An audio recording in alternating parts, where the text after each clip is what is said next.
SSLC കഴിഞ്ഞ് vacation enjoy ചെയ്യുന്ന result പേടിച്ചിരിക്കുന്ന SSLC കഴിഞ്ഞ കുട്ടികൾ നിങ്ങളെല്ലാവരും +1 മാത്സിനെ പറ്റിയിട്ട് അറിഞ്ഞിരിക്കേണ്ട കുറച്ച് ഇമ്പോർട്ടൻറ്റ് കാര്യങ്ങളാണ് ഈ വീഡിയോയിൽ പറയാവുന്നത്. ഓക്കെ, ആരും നിങ്ങളോട് ചിലപ്പോൾ സത്യാവസ്ഥ ആദ്യം തന്നെ പറയണമെന്നില്ല, പക്ഷെ ഞാൻ നിങ്ങൾക്ക് കൃത്യമായിട്ട് +1 മാത്സിൽ എങ്ങനെ പഠിക്കണം, എന്ത് ചെയ്യണം, ആൻഡ് എത്ര ഡിഫിക്കൽട്ടാണ്, എന്ത് പഠിക്കണം മൊത്തം പറഞ്ഞുതരാം. ഓക്കെ, അതിനുള്ള സൊല്യൂഷൻ ഞാൻ പറഞ്ഞുതരാം. ഓക്കെ, അപ്പോൾ 10ാം ക്ലാസ്സൊക്കെ കഴിഞ്ഞ് നല്ല കോൺഫിഡൻറ്റ് A+ അല്ലെങ്കിൽ A+ കിട്ടുന്നൊക്കെ ഉറപ്പിച്ചിരിക്കുന്ന മിടുക്കന്മാരും മിടുക്കികളായിരിക്കും നിങ്ങൾ കണ്ടുകൊണ്ടിരിക്കുന്നത്. ഓക്കെ, അപ്പോൾ SSLC നിങ്ങൾ കഴിഞ്ഞു, ഇനി നിങ്ങൾ +1 വരെ അറിഞ്ഞിരിക്കണം. റിസൾട്ട് വരുന്നവരെ നിങ്ങൾ എൻജോയ് ചെയ്താൽ, പക്ഷേ +1 മാത്സ് നിങ്ങൾക്ക് ഇങ്ങനെ ഹാർട്ട് ഇമോജിയൊക്കെ അയച്ച് സന്തോഷമായിരിക്കണമെങ്കിൽ ഈ ടെക്സ്റ്റ് ബുക്കിന് ഉള്ളിൽ എന്താണെന്ന് അറിയണം. ഓക്കെ, ഫസ്റ്റ് കാര്യം പറഞ്ഞുതരാം, SSLC പോലെ ആയിരിക്കില്ല. ഓക്കെ, SSLC പോലെ ഒട്ടും ആയിരിക്കില്ല നിങ്ങളുടെ +1 മാത്സ്. ഞാനത് ഗ്യാരണ്ടി ചെയ്ത് തരാം. എല്ലാവർക്കും അത് +1 ഏത് സബ്ജക്റ്റ് ആണ് കേട്ടെ.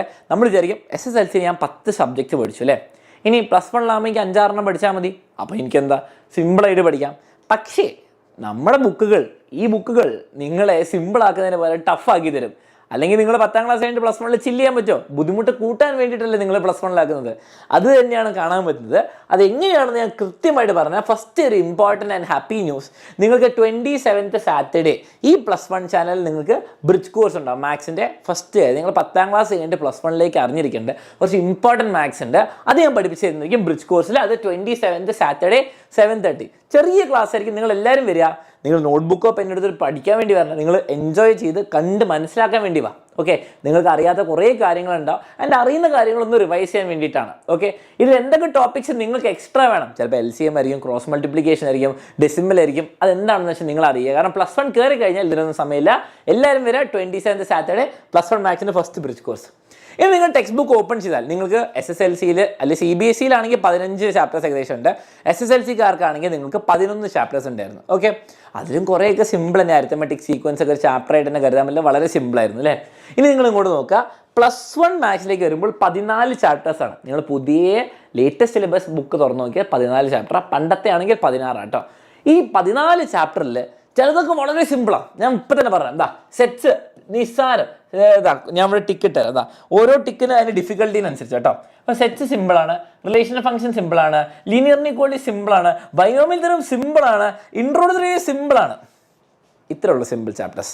ഇനി ഡബിൾ ടിക്കറ്റ് ആണെങ്കിൽ അതിന് ഡിഫിക്കൽട്ടി കുറച്ചും കൂടി കൂടുതൽ. അപ്പം നോക്കിയാൽ ഇത് ഡബിൾ ടിക്ക് കോംപ്ലക്സ് നമ്പർ എന്ന് പറഞ്ഞാൽ പുതിയൊരു ടോപ്പിക്കാണ്. നിങ്ങൾ ഒരിക്കലും കാണാത്തൊരു സംഭവം. അയോട്ട, ദി റൂട്ട്, മോഡൽസ് ഒക്കെ കുറച്ച് പുതിയ, നിങ്ങൾ ഇന്നേ വരെ ജീവിതത്തിൽ കാണാത്ത സാധനമാണ്.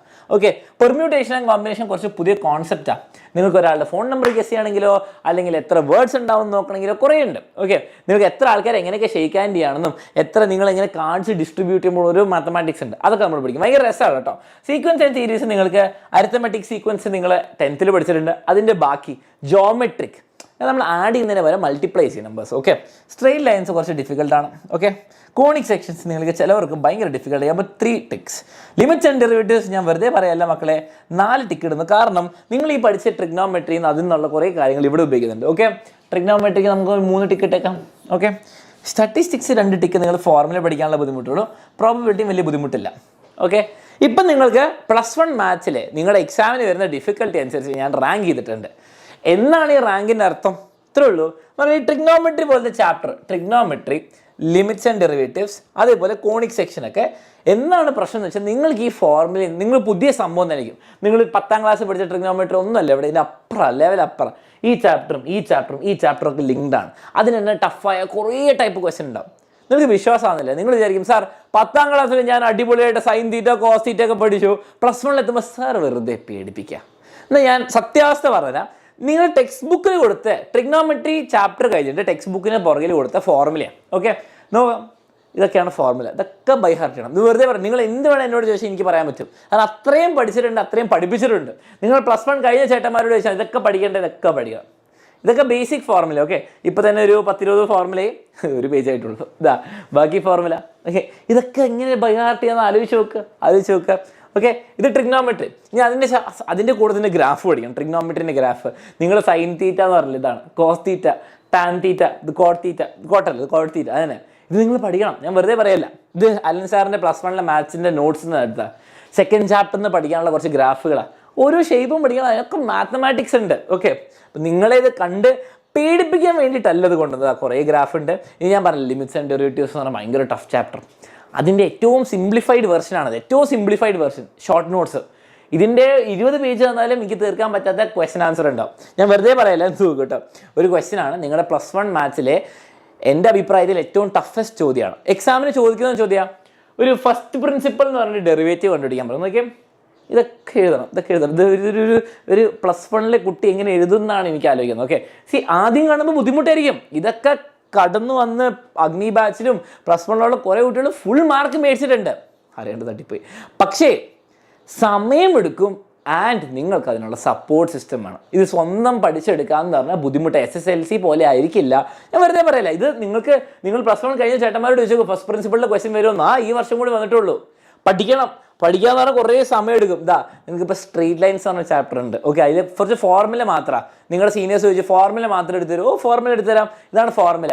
കോണിക് സെക്ഷൻ ഞാൻ പറഞ്ഞു, കോണിക് സെക്ഷൻ അത് ഷേപ്പിൻ്റെ ചാപ്റ്റർ കേട്ടോ. സർക്കിളിൽ പഠിക്കാറുണ്ട്. സർക്കിൾ നിങ്ങളെല്ലാവരും 10ാം ക്ലാസ്സിൽ പഠിച്ചിട്ടുണ്ടാവും. പക്ഷേ അതിൻ്റെ അപ്പുറം സർക്കിൾ ഇങ്ങനെ ചപ്പിളിയാക്കിയാൽ നമുക്ക് കിട്ടും, എലിപ്സ് കിട്ടും. എവിടെ പോയി എലിപ്സ്? നമ്മുടെ എലിപ്സ്, 2 എലിപ്സ് ഉണ്ട്, എലിപ്സ്. ഓക്കെ, പിന്നെ നമുക്ക് പാരബോള, ഇങ്ങനെ നമ്മുടെ ഡിഷ് TV ഒക്കെ ഉണ്ടാവും, ഡിഷ് TV ഉണ്ടാകുന്ന ഷേപ്പ് പാരബോള. ഓക്കെ, അതേപോലെ തന്നെ നിങ്ങൾക്ക് ഹൈപ്പർബോള. ഇതൊക്കെ ഫോർമുലയൊക്കെ പഠിക്കണം, വെറുതെ പറയില്ല, പഠിപ്പിക്കും, അതൊക്കെ പഠിപ്പിക്കും. പക്ഷേ സമയം എടുക്കും, അതിന് വേണ്ടിയുള്ള കാര്യങ്ങൾ വേണം. ഓക്കെ, അതുകൊണ്ടാണ് ഫസ്റ്റ് കാര്യം നിങ്ങളോട് പറഞ്ഞത് ബ്രിഡ്ജ് കോഴ്സ് അറ്റൻഡ് ചെയ്യുക. കാരണം കുറേ സമയമൊന്നുമില്ല. നിങ്ങൾ വിചാരിക്കുന്നുണ്ടാവും സാറേ ഇനി ഓഗസ്റ്റ് സെപ്റ്റംബർ ഒക്കെ ആകുമ്പോൾ പഠിച്ചു തുടങ്ങിയാൽ മതി. പക്ഷേ പ്രശ്നം എന്താ, മാർച്ചിൽ എക്സാം നടക്കും. അതുപോരാതെ നിങ്ങളോട് സത്യാവസ്ഥ കാര്യം പറയാം, കുറേ കുട്ടികൾ ഓൾറെഡി +1 പഠിച്ചു തുടങ്ങുന്നുണ്ട്. എങ്ങനെ എനിക്കറിയാം? ഫസ്റ്റ് കാര്യം, നമ്മുടെ ബാച്ചിലെ അഡ്മിഷൻ അതിലെ ക്ലാസ് കാണുന്നതനുസരിച്ച് നമുക്ക് കാണാൻ പറ്റും. ഈ ഫസ്റ്റ് ചാപ്റ്റർ കുറേ കുട്ടികൾ കണ്ടു തുടങ്ങിയിട്ടുണ്ട്. അതുപോരാതെ യൂട്യൂബിലെ കഴിഞ്ഞ വർഷത്തിലെ ഫസ്റ്റ് ചാപ്റ്ററിലെ വീഡിയോ ഒക്കെ അല്ലേ, അതിൻ്റെ വ്യൂസ് കൂടുന്നുണ്ട്. അപ്പോൾ എനിക്കറിയാം ഫസ്റ്റ് ചാപ്റ്റർ കുറേ ആൾക്കാർ കണ്ടു തുടങ്ങി, സെക്കൻഡ് ചാപ്റ്ററിന് കുറച്ച് വ്യൂസ് കയറുന്നുണ്ട്. അതിനർത്ഥം കുറേ ആൾക്കാർ സ്മാർട്ടായിട്ട് ഓൾറെഡി പഠിച്ചു തുടങ്ങുന്നുണ്ട്. അപ്പോൾ നിങ്ങൾ ബാക്കിൽ നിന്ന് പോകരുത്. നിങ്ങൾ സയൻസ് എടുക്കും അല്ലെങ്കിൽ കൊമേഴ്സ് എടുക്കും, ഏത് വേണം എടുത്തോ, തീരുമാനിച്ചിട്ടുണ്ടെങ്കിൽ മാത്സ് ഉണ്ടെങ്കിൽ മാത്സ് പഠിച്ചു തുടങ്ങുക, ഫിസിക്സ് ഉണ്ടെങ്കിൽ ഫിസിക്സ് പഠിച്ചു തുടങ്ങുക. നിങ്ങൾ ഏതാണോ സബ്ജക്റ്റ് എടുക്കുന്നത് അത് പഠിച്ച് തുടങ്ങുക. നിങ്ങൾക്ക് അത് ആവശ്യം വേണ്ടി ടൈം ഒട്ടുമില്ല. ഓക്കെ, അപ്പോൾ അതിന് വേണ്ടിയിട്ടാണ് ഞാൻ നിങ്ങൾക്ക് ഈ ചാപ്റ്റർ ലിസ്റ്റും അതിൻ്റെ ഡിഫിക്കൽട്ടിയും പറഞ്ഞിരുന്നത്. ഓക്കെ, ട്രിഗ്നോമെട്രി നിങ്ങൾ ഇപ്പോൾ പേടിക്കണ്ട, ഈ 2 ചാപ്റ്റർ പഠിക്കുക, മാർക്ക് കിട്ടും.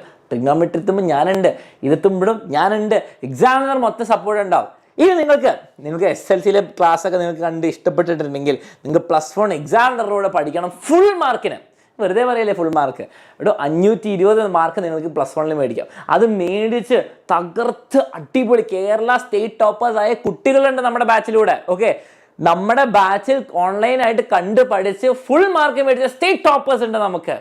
ഇത് +1 മാത്രമേ, +1 +2 മേടിച്ച 1200 മേടിച്ച സ്റ്റുഡൻസ് ഉണ്ട്. അവരൊക്കെ ഈ ബാച്ചിലാണ് പഠിച്ചത്. അപ്പോൾ നിങ്ങൾ ജോയിൻ ചെയ്യാൻ താല്പര്യം ഉണ്ടെങ്കിൽ അഗ്നി ബാച്ചിൽ ജോയിൻ ചെയ്യാൻ താല്പര്യമുണ്ട്, അല്ലെങ്കിൽ നിങ്ങൾക്ക് JEE അല്ലെങ്കിൽ നീറ്റ് കൂടിയുള്ള ബാച്ച് വേണമെങ്കിൽ യോധ അഥവാ പൃഥ്വി അത് ഓൾറെഡി സ്റ്റാർട്ട് ചെയ്തിട്ടുണ്ട്. യോധ ബാച്ച്, JEEൻ്റെ ബാച്ച് മെയ് 2nd വീക്ക് ആകുമ്പോൾ സ്റ്റാർട്ട് ചെയ്യുന്നതായിരിക്കും. നിങ്ങൾക്ക് ഇതിൻ്റെ ബാച്ച് +1 അഗ്നി batch May 1st week start ചെയ്യുന്നതായിരിക്കും. പൃഥ്വി ബാച്ച് ഓൾറെഡി നീറ്റിൻ്റെ ബാച്ച് സ്റ്റാർട്ട് ചെയ്ത് കഴിഞ്ഞു. നിങ്ങൾ ജോയിൻ ചെയ്യാൻ താല്പര്യമുണ്ട് വേഗം തന്നെ അഡ്മിഷൻ എടുത്ത മക്കളെ. നിങ്ങൾക്ക് ബുക്സ് ഇതൊക്കെ പണ്ടേ കഴിഞ്ഞു. ഓക്കെ, നിങ്ങൾക്ക് ആകെ കുറച്ച് ബുക്സ് ബാക്കിയുണ്ട്. നിങ്ങൾ വിളിച്ചു നോക്കുക, ഈ നമ്പറിലേക്ക്, താഴെ കാണുന്ന നമ്പറിലേക്ക് ജോയിൻ ചെയ്യാൻ താല്പര്യം. അപ്പോൾ ബുക്സ് ഫ്രീ ആയിട്ട് കിട്ടുമെന്ന് നോക്കുക. സ്റ്റോക്ക് ഉണ്ടെങ്കിൽ നിങ്ങൾക്ക് കിട്ടും. വേഗം തന്നെ അഡ്മിഷൻ എടുത്തോ. നിങ്ങൾക്ക് ഫുൾ സിലബസ് റെക്കോർഡഡ് ക്ലാസ് കിട്ടും. നിങ്ങൾക്ക് ലൈവ് ഉണ്ടാവും, ആഴ്ച 2 ദിവസം അല്ലെങ്കിൽ 3 ദിവസം ഫുൾ ലൈവ് ഉണ്ടാവുന്നതായിരിക്കും. അതേപോലെ തന്നെ നിങ്ങൾക്ക് PDF ഫുൾ നോട്ട്സ് കിട്ടും, PYQs ഉണ്ടാവുന്നതായിരിക്കും. ടെക്സ്റ്റ് ബുക്കിൻ്റെ മാത്സ് ഫുൾ ടെക്സ്റ്റ് ബുക്ക് ക്വസ്റ്റ്യൻസും സോൾവ് ആയിട്ട് വീഡിയോ സൊല്യൂഷൻസും കിട്ടുന്നതായിരിക്കും. അപ്പം അങ്ങനെ ഫുൾ പഠിക്കാം, ഫുൾ പഠിച്ച് സെറ്റാക്കാം. ജോയിൻ ചെയ്യാൻ താല്പര്യമുണ്ടെങ്കിൽ +1 സയൻസ് ബാച്ച് അല്ലെങ്കിൽ +1 കൊമേഴ്സ് ബാച്ച് മാത്രം ജോയിൻ ചെയ്യണമെങ്കിൽ 6000 റുപ്പീസാണ് ഒരു വർഷത്തെ ഫീസ് വരുന്നത്. നിങ്ങൾക്ക് ഇനിയിപ്പോൾ കൊമേഴ്സ് കിട്ടി അല്ലെങ്കിൽ സയൻസ് കിട്ടിയില്ല, അങ്ങോട്ടും ഇങ്ങോട്ടും മാറ്റണമെങ്കിലും കുഴപ്പമില്ല. നിങ്ങൾ റിസൾട്ട് വരുമ്പോൾ പറഞ്ഞാൽ മതി. നിങ്ങൾക്ക് ജോയിൻ ചെയ്യാൻ വേണ്ടിയിട്ട് 6000 റുപ്പീസാണ് ഫീസ്. നിങ്ങൾക്ക് യോധ, JEE ബാച്ച് അഥവാ പൃഥ്വി നീറ്റ് ബാച്ച് ജോയിൻ ചെയ്യണമെങ്കിൽ താഴത്തെ നമ്പറിലേക്ക് വിളിക്കാം. വേഗം തന്നെ അഡ്മിഷൻ എടുത്ത മക്കളെ. +1 ഫുൾ മാത്സ് ഞാൻ ഗ്യാരണ്ടി ചെയ്യാം. നിങ്ങൾ ആദ്യം മുതൽ എൻ്റെ കൂടെ വന്ന് പഠിക്കുകയാണെങ്കിൽ +1 മാത്സ് നിങ്ങൾ ഹാർട്ട് ഇമോജി ഇട്ടിട്ടേ അവസാനം പോവുള്ളൂ. ഫുൾ മാർക്ക് മേടിക്കും, ഞാൻ ഗ്യാരണ്ടി. ഓക്കെ, അപ്പോൾ കാണാം +1ൻ്റെ ബ്രിഡ്ജ് കോഴ്സിൽ. അത് 27th സാറ്റർഡേ. ജോയിൻ ചെയ്യാൻ താല്പര്യമുള്ളവർ വേഗം ജോയിൻ ചെയ്ത മക്കളെ. +1 മാത്സ് നമുക്ക് തകർക്കാം.